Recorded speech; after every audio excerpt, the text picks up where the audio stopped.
స్వామి శరణమయ్యప్ప. సో, ఈరోజు పూజ ఎలా చేస్తున్నా, ఏం కథ అనేది మీకు నేను వివరంగా చెప్తాను స్వామి.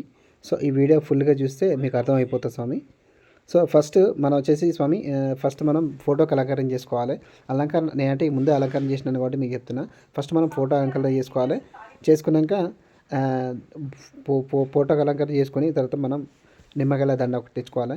అండ్ ఇంకోటి ఏంటంటే స్వామి నిమ్మకాయల దండ ఒకటి తెచ్చుకోవాలి. తెచ్చుకున్నాక పూలమాల ఒకటి తెచ్చుకోవాలి. పూలమాల తీసుకోవాలి. పూలమాల వేసుకోవాలి. నేను పూలమాల ఎందుకు వేయలేదంటే నేను ఆల్రెడీ ఏం చేసినానంటే తులసి మాల వేసిన. సో, తులసి మాల వేసినాను కాబట్టి పూలమాల వేయలేదు. ఎందుకంటే ఆ ఫోటోకి నాకు 2 సెట్ కాలేదు. సో, నేను పక్కన డెకరేషన్ కోసం ఏం చేసిన పక్కన 2 చెట్లు పెట్టుకున్నా. ఎందుకంటే కొంచెం వ్యూ మంచిగా ఉండాలని. నీకు యాక్చువల్లీ నేను 14 సంవత్సరాలు వేసుకున్నా. ఇది 14వ సంవత్సరం.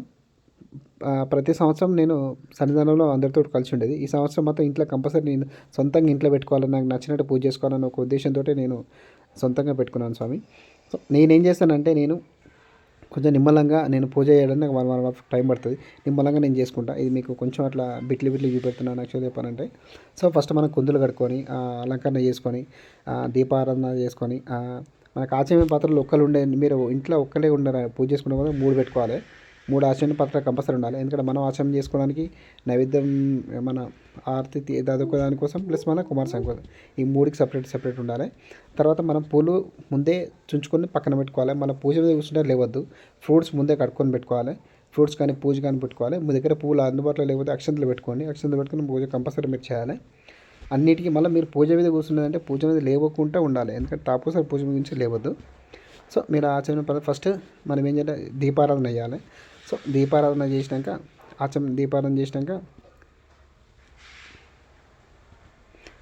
చేసినాక పూజ స్టార్ట్ చేస్తాం. ఫస్ట్ శుక్లాంబరం అక్కడ స్టార్ట్ చేయాలి. ఫస్ట్ మనం వినాయకుడికి పూజ చేయాలి. వినాయకుడికి అష్టోత్తరం చదవాలి. తర్వాత కుమారస్వామికి అష్టోత్తరం చదవాలి. తర్వాత అయ్యప్ప స్వామికి అంగపూజ ప్లస్ అష్టోత్తరాలు. సో, నేను ఏం చేస్తానంటే వినాయక స్వామికి అంగపూజ చేస్తే అష్టోత్తరాలు చదువుతాను. కుమారస్వామి మాత్రం ఓన్లీ అష్టోత్తరాలు చదువుతాను. అయ్యప్ప స్వామికి అంగపూజ ప్లస్ అష్టోత్తరం ప్రతిరోజు ఇదే ఉంటుంది కామన్గా. ప్రతిరోజు ఇదే నిమ్మలంగా నేను చేస్తా అంటాను. సో, ఈరోజు బుధవారం కాబట్టి పడి అన్నట్టు పడికి అలంకరించుకున్నాను. సో, పడి సిద్ధం చేసుకున్నా పడి వెలిగించడానికి. మీరు ఒక్కళ్ళు ఉన్నారనుకోండి స్వామి ఇలానే చేసుకోండి. మీకు ఎలాంటి డౌట్స్ ఉన్నా కానీ మీరు మధ్యలో మెసేజ్ చేసినా నేను మీకు క్లియర్గా నాకు తెలిసినంత చెప్తాను. స్వామి మీరు సన్నిధానం మాత్రం చాలామంది ఏం చేస్తున్నారంటే మాతో తుడుస్తున్నారు కానీ మనం సన్నిధానం చేతితో బట్టతో ఊడవాలి బట్టతో తుడవాలి స్వామి. ఎందుకంటే మనం సన్నిధానం అంటే ఇది ఒక గర్భగుడి లాంటిది అన్నట్టు. సో, దాన్ని చాలా జాగ్రత్తగా మనం నిష్టగా చేయాలి స్వామి. సో, పూజా విధానం అలా ఫస్ట్ వినాయకునికి అష్టోత్తరాలు ప్లస్ కుమారస్వామికి అష్టోత్తరాలు అయ్యప్పకి అష్టోత్తరాలు ఇవన్నీ చదువుకోవాలి. చదువుకున్నాక తర్వాత మనం అయ్యప్ప స్వామికి శరణఘోష చెప్పాలి స్వామి. శరణఘోష 108 కంపల్సరీ చెప్పాలి స్వామి శరణఘోష. మన అలంకరణ ప్రియుడు అంటారు అయ్యప్ప స్వామి. మనం కూడా అలంకరణ నీట్గా చేసుకోవాలి. అలంకరణ చేసుకొని బొట్టు చాలామంది చిన్నగా పెడుతున్నారు కానీ చాలా పెద్దగా పెట్టాలి స్వామి. ఎందుకంటే మన అయ్యప్ప అని తెలవాలి. చాలామంది చిన్నగా పెట్టుకుంటారు, నువ్వు పెద్దగా పెట్టాలి. నువ్వు అలంకరణ ప్రియుడు కాబట్టి బొట్టు చాలా పెద్దగా ఉంటే అందంగా ఉంటుంది. ఆ అయ్యప్ప కూడా మంచి అనిపిస్తుంది. సో, అలంకరణ బొట్టు అనేది పెద్దగా పెట్టుకోండి. మీరు ఎక్కడికైనా పోతే కొంచెం నియమ నిష్టలు కంపల్సరీ ఫాలో అవ్వండి. మాతా స్వాములకు దూరంగా ఉండండి. వాళ్ళకు దూరంగా ఉండి మాట్లాడండి. ఫోన్లు ఈ 41 రోజు మాత్రం ఫోన్లు అవాయిడ్ చేయండి. మాతా స్వాములతో వేరే స్వాములతో ఫోన్ తగ్గించండి.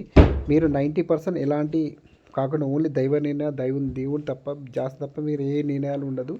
ఏ చూడడం కానీ ఇలాంటివి ఏం చేయొద్దు. సో, 41 డేస్ అంటే 48 రోజులు స్వామి. 41 చాలామంది అంటున్నారు కానీ మండలం అంటే 41 కాదు 48 రోజులు. సో, చాలామంది ఇప్పుడు 41 వేసుకుంటున్నారు. కొంతమంది 21 వేసుకుంటున్నారు. కొంతమంది 11 వేసుకుంటున్నారు. వేసుకోవాలి నేను ఇరుముడు కట్టుకోవాలి శబరిమల పోవాలి అనుకుంటున్నారు. కొంతమంది ఏం చేస్తున్నారంటే 41 రోజు వేసుకున్న రోజు నుంచి ఇరుముడు కట్టుకున్న రోజు కూడా 41 రోజు కౌంట్ చేసుకుంటున్నారు. సో, అలాంటి కౌంట్ చేసుకోవద్దు స్వామి. ఎందుకంటే నేను ఎందుకు చెప్తున్నానంటే నేను 14 ఇయర్స్ నుంచి వేసుకుంటున్నా. నేను తెలుసు నాకు మనము చాలామంది ఏం చేస్తారంటే నేను అయ్యప్ప స్వామి మాల వేసుకున్నా. సో, నాకు ఈ సంవత్సరం నాకేం మంచి జరగలే అనుకుంటారు. ఎందుకు జరగలేదు అంటే మనం ఏం చేసినామని తప్పు తెలుసుకోవాలి. మనం 41 రోజు చేసుకున్నామా 41 రోజు చేసుకున్నామా. సో, ఈ 41 రోజులలో నియమ నిష్టలతో మనం కరెక్ట్గా ఉన్నామా లేమా. సో, ఇవన్నీ చాలా జాగ్రత్తగా చూడాలి స్వాములు. ఎందుకంటే స్వామి మీకు చిన్న ఎగ్జాంపుల్ చెప్తా స్వామి. మనం చదువుకొని ఆన్సర్స్ అన్ని కరెక్ట్గా రాస్తేనే పాస్ అవుతాం స్వామి. నేను పోయినా ఆ ఎగ్జామ్ హాల్లో కూర్చున్నా నేనేం రాయలేదు అంటే కొన్ని రాసిన కానీ నేను పాస్ కావాలంటే నువ్వు అడిగిన క్వశ్చన్స్కి కరెక్ట్గా ఆన్సర్లు ఇస్తే నువ్వు ఎందుకు పాస్ కావు. అలానే మన అయ్యప్ప స్వామి పూజ కూడా నియమ నిష్టలతో మీరు చాలా జాగ్రత్త అయ్యాలి. 4 గంటల కంటే 4 గంటలకే లేవాలి. మీరు 5:30 లోపే పూజ అయిపోవాలి మనకు కంప్లీట్గా. సాయంత్రం సంధ్య వేళ అంటే సాయంత్రం అయినాక 6 తర్వాత 7, 7:30 పూజ చేయాలి. చాలా మంది స్వాములు ఏం చేస్తున్నారంటే మాల వేసుకుంటారు కానీ అల్పారం బయట వేస్తున్నారు. స్వామి మనము అయ్యప్పకు ఇంట్లో పెట్టుకున్న సన్నిధానంలో పెట్టుకున్న కంపల్సరీ దేవునికి నైవేద్యం పెట్టాలి. అంటే పూలు నైవేద్యం కంపల్సరీ పొద్దున ఫ్రూట్స్ పెడతాం. అది కాకుండా అల్పారం మనం చేస్తాం కదా, మనం చేసే ముందు నైవేద్యం కంపల్సరీ నైవేద్యం చూపెట్టాలి. భిక్ష వండుకొని ఇంట్లో నైవేద్యం చూపెట్టాలి.